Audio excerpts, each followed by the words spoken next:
Hello दोस्तों, नमस्कार। मैं आज साइकोलॉजी का ऑब्जेक्टिव लेकर आया हूँ।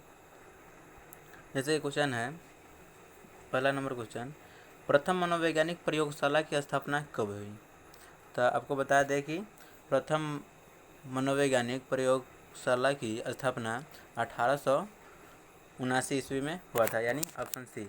अगला क्वेश्चन है, मनोविज्ञान की विषय वस्तु क्या है?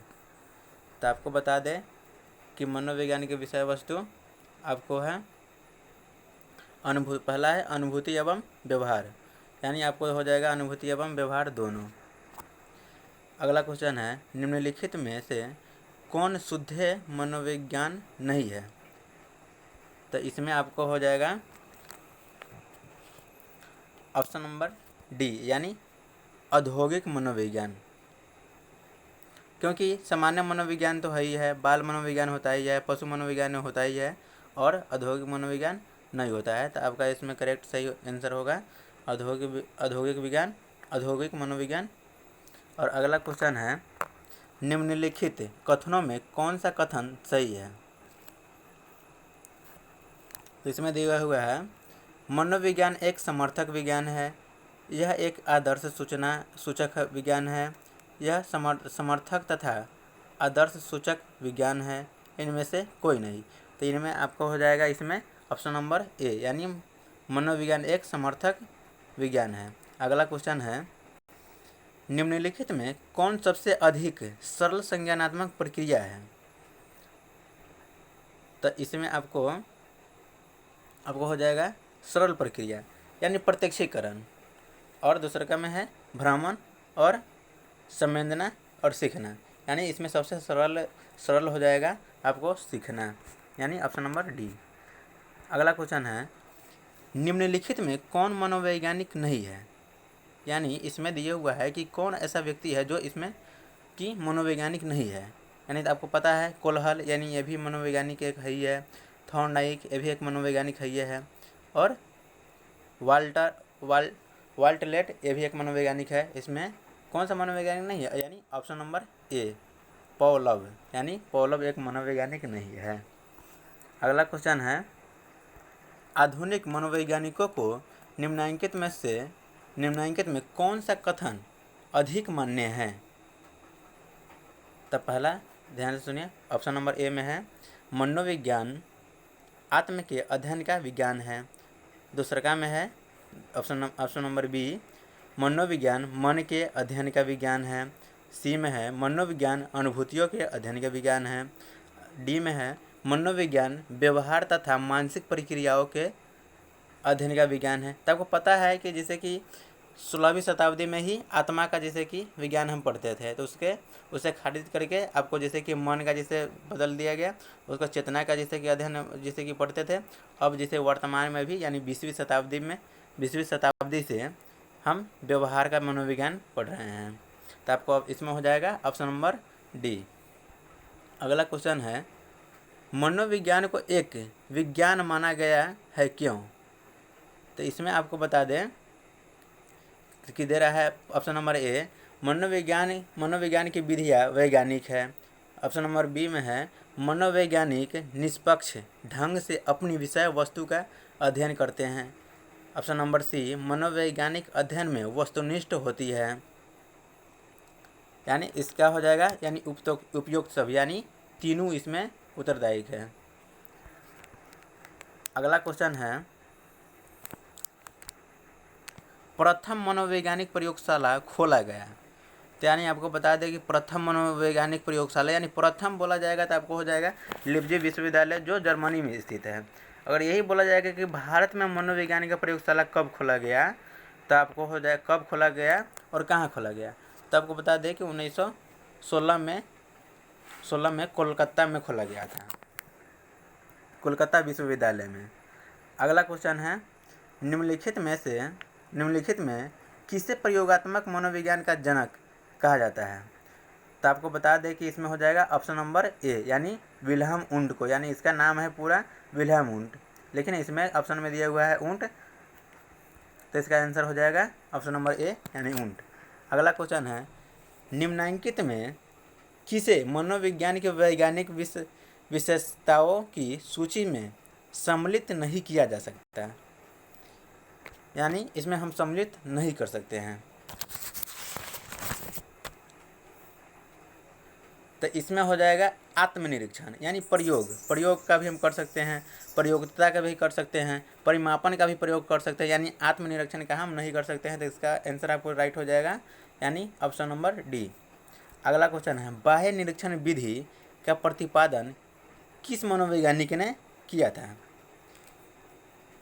तो इसका आपको हो जाएगा यानी वाटसन, और यानी ऑप्शन नंबर ए।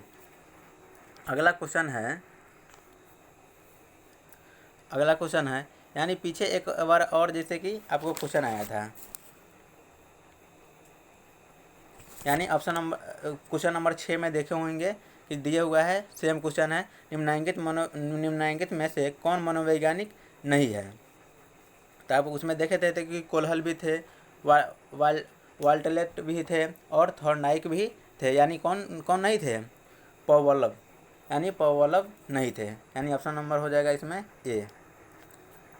अगला क्वेश्चन है, निम्नलिखित में से कौन अंतर्निरीक्षण विधि का सबसे गंभीर क्षेत्र है? तो ऑप्शन नंबर ए में है सीमित क्षेत्र, ऑप्शन नंबर बी में है आत्मनिष्ठा, ऑप्शन नंबर सी में है लचीलापन, और ऑप्शन नंबर डी में है यानी इनमें से कोई नहीं।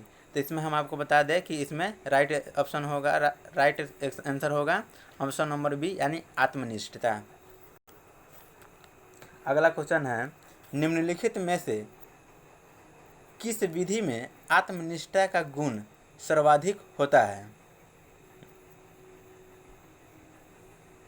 सर्वाधिक होता है। तो इससे पहले वाला आप क्वेश्चन पढ़े हुए थे, यानी आप 14 नंबर का देख लीजिए, उसी के अनुसार आपको क्या हो जाएगा इसमें ऑप्शन नंबर ए, यानी अंतर्निरीक्षण विधि।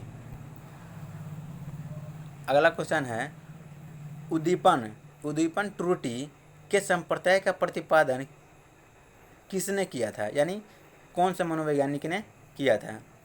तो इसमें हो जाएगा आपको टीचनर। अगला क्वेश्चन है, निम्नलिखित में से किसे मनोवैज्ञानिक प्रयोग का उपेक्षित गुण नहीं माना जा सकता? तो ऑप्शन नंबर ए में दिया हुआ है नियंत्रण, परिवर्तन।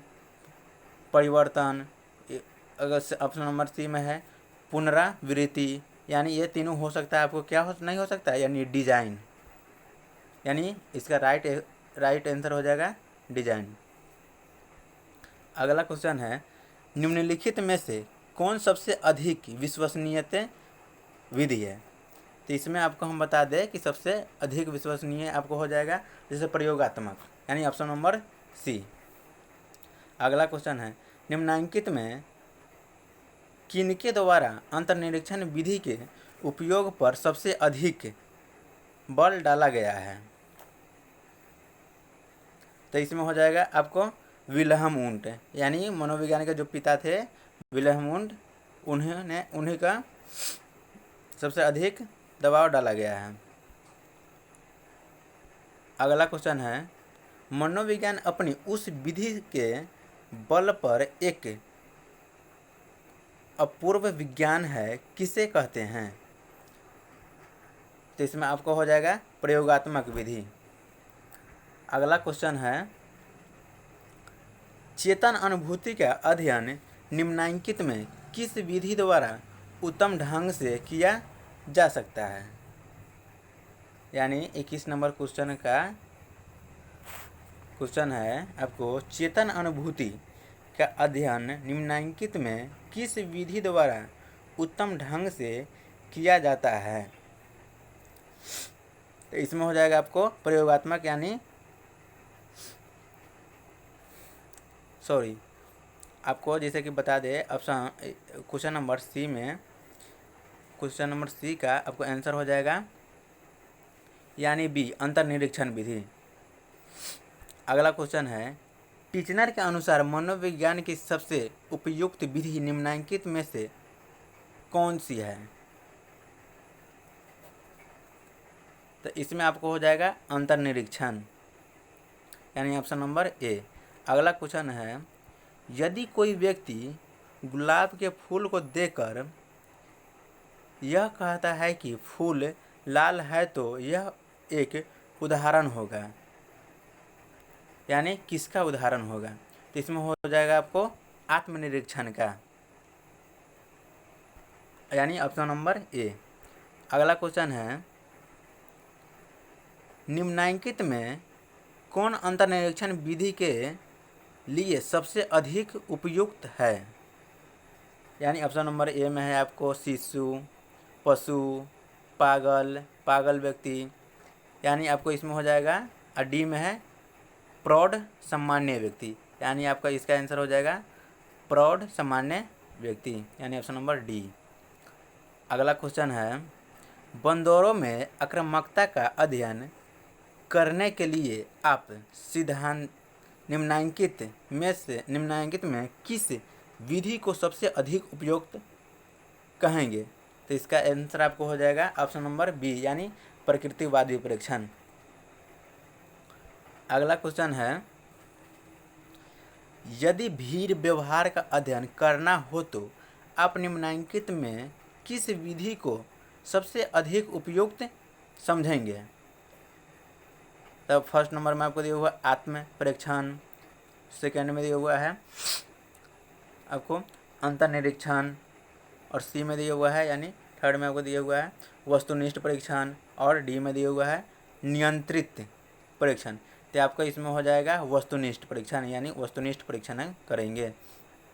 अगला क्वेश्चन है, रोशनी की तीव्रता का पठन पाठन के स्तर पर पड़ने वाले प्रभाव का अध्ययन करने के लिए यदि कोई मनोवैज्ञानिक एक प्रयोग करता है तो इसका उदाहरण में रोशनी की तीव्रता एक उदाहरण होगा। तो इसमें आपको आंसर हो जाएगा स्वतंत्र चर का, यानी ऑप्शन नंबर बी।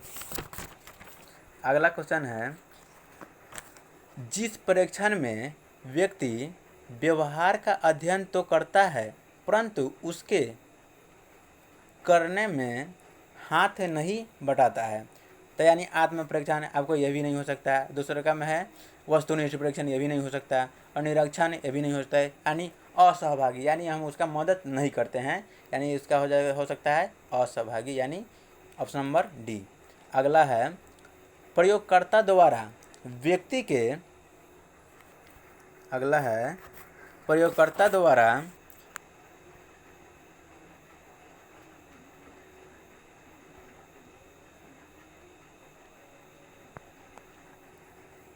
प्रयोग के दौरान निम्नलिखित में किस तरह के चर में जोड़ तोड़ किया जाता है? यानी इसमें हो जाएगा आपको स्वतंत्र चर, यानी स्वतंत्र चर में हम तोड़ जोड़ कर सकते हैं। अगला क्वेश्चन है, निम्नलिखित में किस विधि द्वारा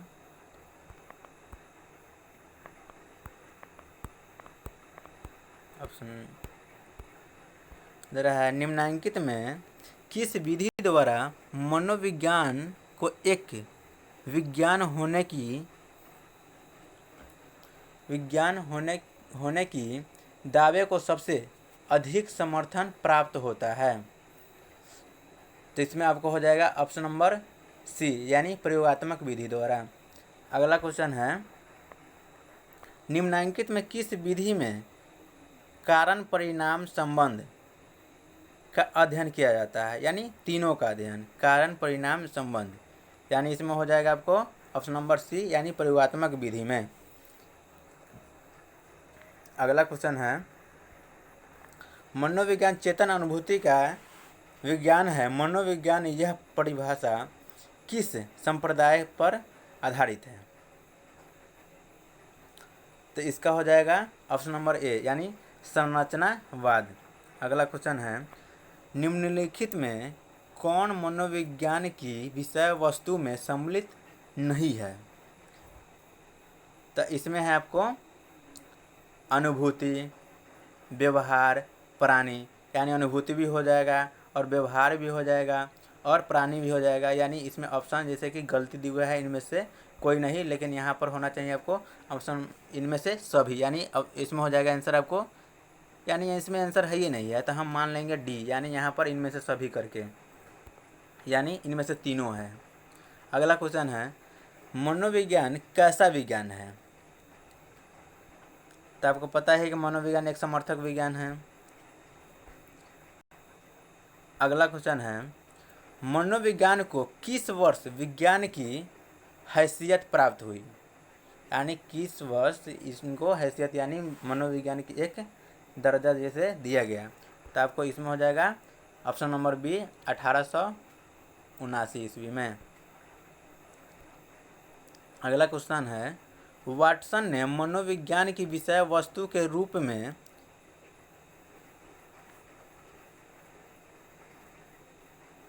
में किसको माना?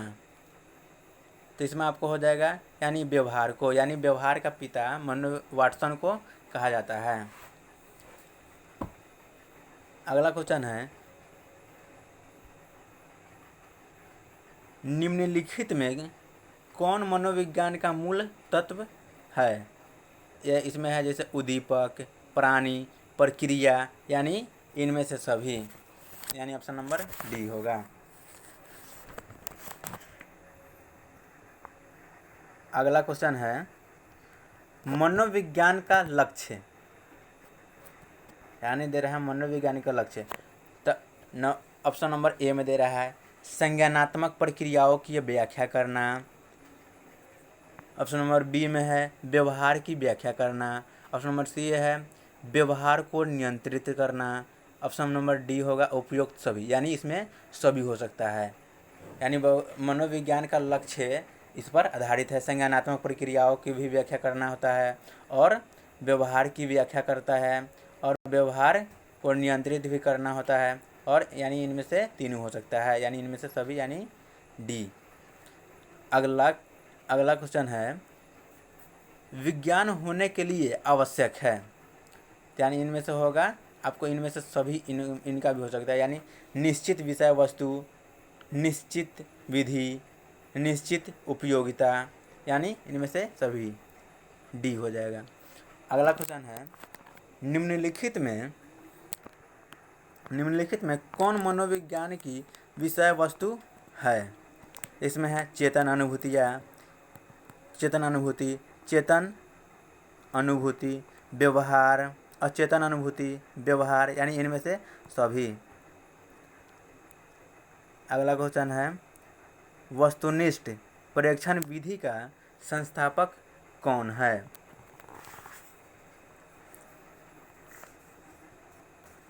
आपको बता दें कि वस्तुनिष्ठ परीक्षण विधि का संस्थापक कौन है, तो इसका हो जाएगा आपको, यानी उसका नाम ही नहीं दिया हुआ है, समझ गए, यानी इनमें से दिया हुआ है, इसका आंसर होगा डी, यानी वो मनोवैज्ञानिक है ही नहीं है इसमें। अगला क्वेश्चन है यानी वस्तुनिष्ठ परीक्षण जैसे कि करने में, यानी इनमें नाम आएगा जैसे कि उंड का ही, लेकिन इसमें डी दे दिया हुआ है, आपको ऑप्शन नंबर ए ही होगा इसका आंसर। अगला क्वेश्चन है प्रयोग विधि का मौलिक गुण क्या है? यानी इसका मौलिक गुण क्या हो जाएगा आपको? नियंत्रण, यानी ऑप्शन नंबर ए। प्रयोगात्मक चर क्या है? तो आपको बता दें कि प्रयोगात्मक चर आपको होगा ऑप्शन नंबर बी, यानी जिसका प्रभाव प्रयोज्य के अनुभव या व्यवहार पर देखना प्रयोगकर्ता का लक्ष्य हो। अगला क्वेश्चन है किस विधि के बल पर मनोविज्ञान एक अपूर्व विज्ञान बन गया? यानी इसमें हो जाएगा अंतर्निरीक्षण विधि, सॉरी इसका अंतर्निरीक्षण नहीं बल्कि ऑप्शन नंबर सी हो जाएगा प्रयोगात्मक। अगला है क्वेश्चन किस विधि का कार्य क्षेत्र सबसे अधिक व्यापक है? तो इसका हो जाएगा आपको अंतर्निरीक्षण। अगला क्वेश्चन है स्वतंत्र चर किसे कहते हैं? तो ऑप्शन नंबर ए में है वह चर जिसका प्रभाव आश्रित चर पर पड़ने की संभावना हो परंतु इसका ज्ञान प्रयोगकर्ता को न हो। ऑप्शन नंबर बी में है वह चर जिसका प्रभाव आश्रित चर पर पड़ने की संभावना हो और इसका ज्ञान प्रयोगकर्ता को हो। ऑप्शन नंबर सी में है वह चर जो प्रयोग के दौरान घटित हुआ हो। ऑप्शन नंबर डी में है यानी इनमें से कोई नहीं। तो इसका आंसर आपको हो जाएगा बी यानी वह चर जिसका प्रभाव आश्रित चर पर पड़ने की संभावना हो और इसका ज्ञान प्रयोगकर्ता यानी जो प्रयोग करते हैं उसको होना चाहिए, यानी इसका हो जाएगा ऑप्शन नंबर बी। अगला क्वेश्चन है व्यक्ति अध्ययन विधि का सबसे बड़ी उपयोगिता देखी जाती है यानी किस में देखी जाती है। ऑप्शन नंबर है ए बच्चों के अध्ययन में, बाल अपराधी बच्चों के अध्ययन में, सामान्य बच्चों के अध्ययन में, यानी इसमें दे रहा है उपयुक्त सभी में। तो इस पर आपको हो जाएगा बाल अपराधियों के अध्ययन में। जो बालक जब रहते हैं यानी 18 साल से कम रहते हैं जिन्हें अगर जेल में जाते हैं तो एक बाल जैसे अपराधी का एक स्कूल रहता है उसमें जैसे रख दिया जाता है तो उसी में जैसे देखा जाता है। इसका ऑप्शन नंबर बी हो जाएगा। अगला क्वेश्चन है निम्नलिखित में कौन शुद्ध मनोविज्ञान है यानी शुद्ध। तो इसमें क्या हो जाएगा शुद्ध मनोविज्ञान है। तो इसमें क्या हो जाएगा आपको बी यानी असामान्य मनोविज्ञान।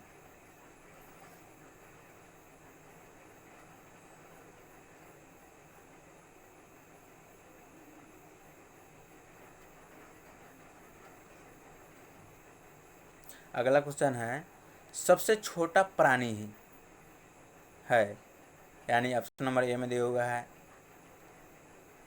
अमीबा, चींटी, मच्छर, इनमें से कोई नहीं। तो इसमें आपको क्या हो जाएगा यानी ऑप्शन नंबर ए यानी अमीबा यानी सबसे छोटा होता है। मानव व्यवहार का अध्ययन किस मनोविज्ञान में किया जाता है यानी इसमें क्या है समाज मनोविज्ञान, औद्योगिक मनोविज्ञान में, वातावरणीय मनोविज्ञान में, यानी इनमें से हो जाएगा सभी यानी तीनों में किया जाता है। अगला क्वेश्चन है निम्नलिखित में से कौन नवीनतम मनोविज्ञान की शाखा है यानी इसमें क्या हो जाएगा ऑप्शन नंबर बी यानी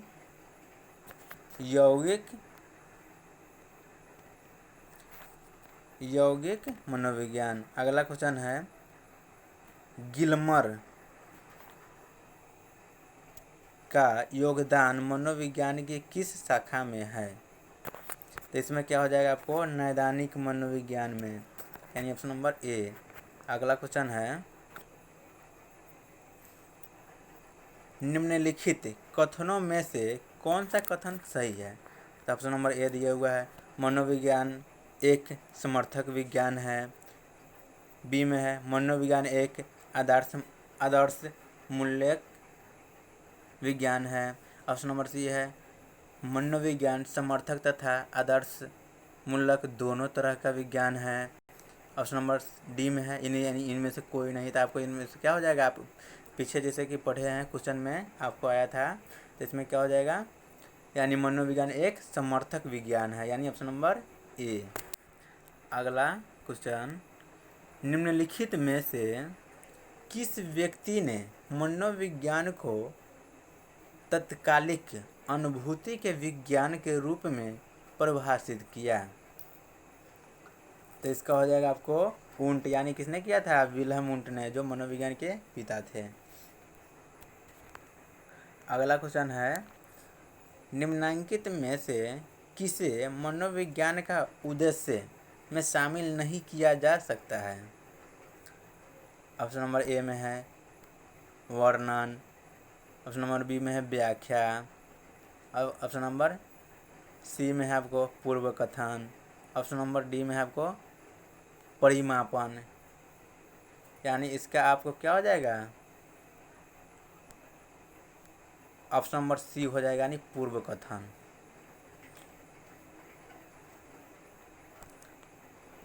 अगला क्वेश्चन है, मनोविज्ञान को चेतन अनुभूति के विज्ञान के रूप में किसने परिभाषित किया।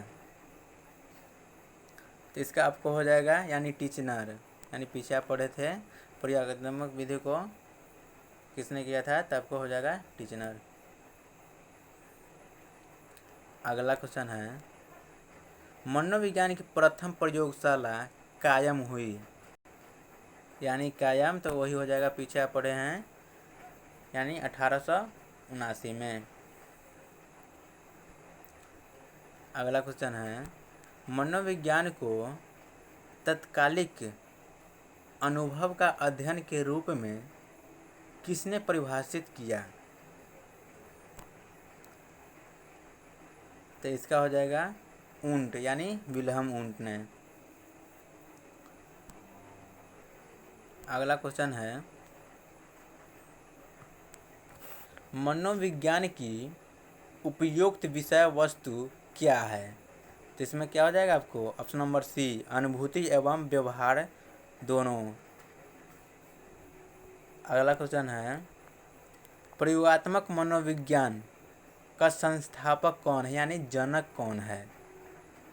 तो इसका कौन हो जाएगा, यानी विल्हम ऊंट, ऑप्शन नंबर ए।